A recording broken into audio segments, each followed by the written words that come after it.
my name is Nicole Murray, and with me today is writer, author, and musician Eric San Juan. Thank you so much for joining us. Thank you for having me. Awesome. So I know you have quite a bit under your belt. So tell me a little bit, I guess, about some of the projects that you're most proud of, just to start off. I came from a background in journalism. I quickly looked to roll that into writing books, and mostly got into doing film criticism and television criticism. So my first book was a book on the films of Alfred Hitchcock, and that sort of led me down the path to eventually writing about The Walking Dead. Okay. Why was Walking Dead one of the series that you decided to dissect? I mean, other than the fact that it's one of the hottest shows on TV, I thought that it was a show ripe with thematic matter that a lot of critics haven't jumped into.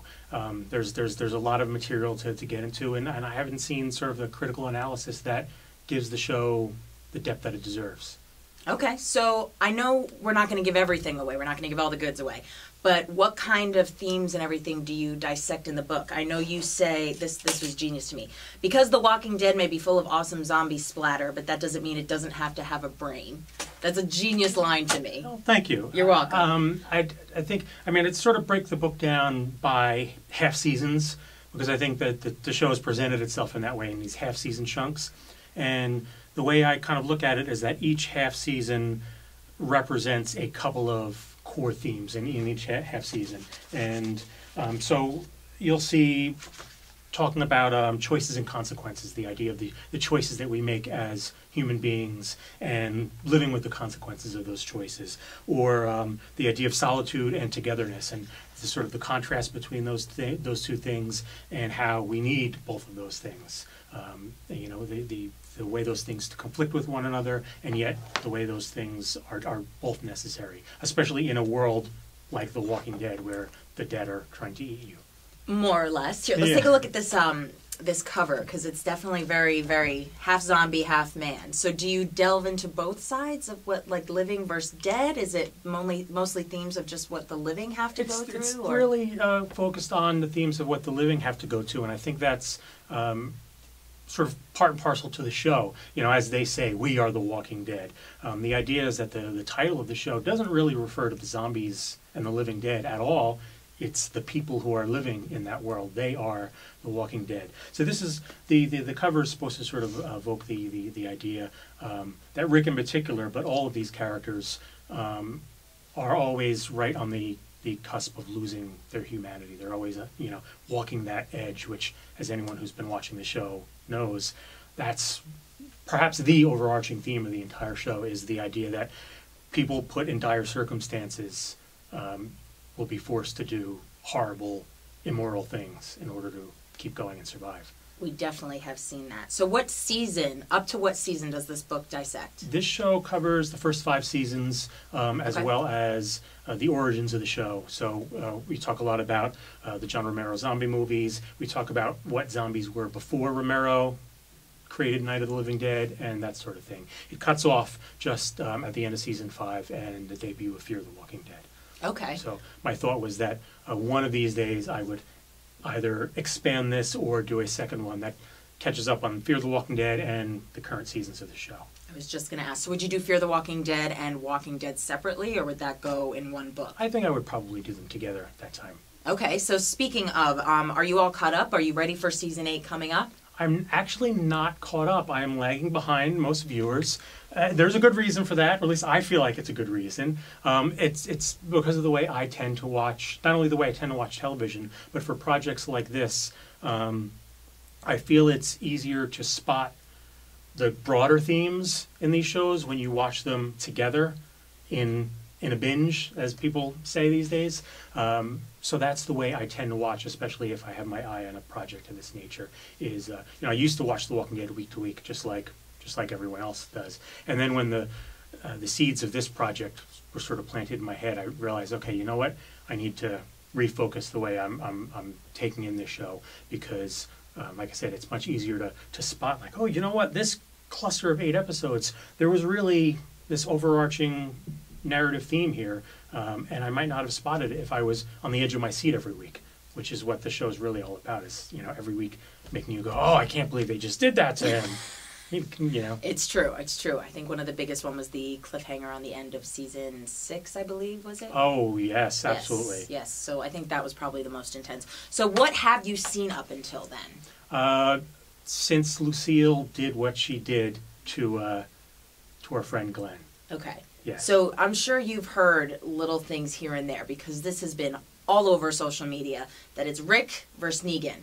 Yes, and I was further ahead in the comic than I was the show. So the show's generally kept to the broad arcs of the comic. So I'm assuming that it's generally kept with that as well. You know, Rick versus Negan and the two groups coming at one another. And I'm guessing, though I don't know for sure, that it resolves in a somewhat similar manner. I guess I'll find out. I know, it's kind of hard to ask you whose side are you on, being that you're not all caught up. But you know who Negan is. You get a sense of what kind of group. So I guess without seeing it and without being caught up, Team Rick or Team Negan? Oh, well, I mean, you've got to be Team Rick. Even though I think Rick has gone far off the deep end and is perhaps not the heroic figure that he was in the first few seasons, I think you can understand how he got to that point. Whereas Negan, as charismatic a character as he is, as interesting as he is, as much as you're engrossed in him when he's on screen or on the page for anyone who has read the comic, he's not someone you necessarily have empathy for. At least not me. He's a big fan among the ladies, though. That's, I think, one strength he's got going for him. That is understandable. They did a great job casting him. Yes. I mean, the guy when he's on screen, he's magnetic. I can't deny that. All right. So you actually are going to be making an appearance to discuss the book because the series is coming up. Tell me a little bit about that. Going to be at the Ocean County Library. I believe it's October. So it's Ocean County Library, October 12th at 7 p.m.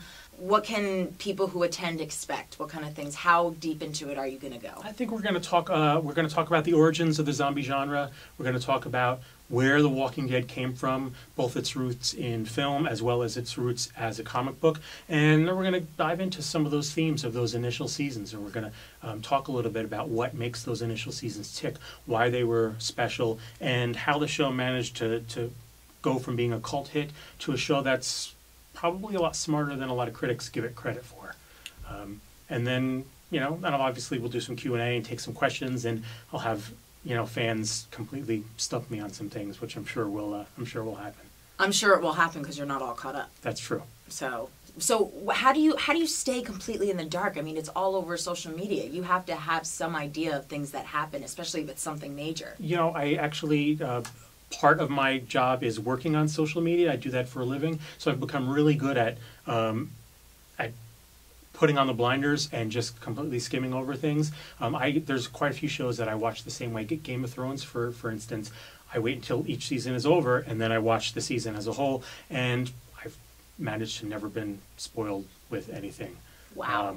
So that somehow I managed to make that work. I'm sure knock on wood, I'll get it'll happen at some point, but I've been fairly lucky so far. And I know when you can sometimes see when there's buzz on social media, you can see hashtags trending or people posting articles, and that's when you know what, I think I should stay off Facebook for a couple of days. Yeah.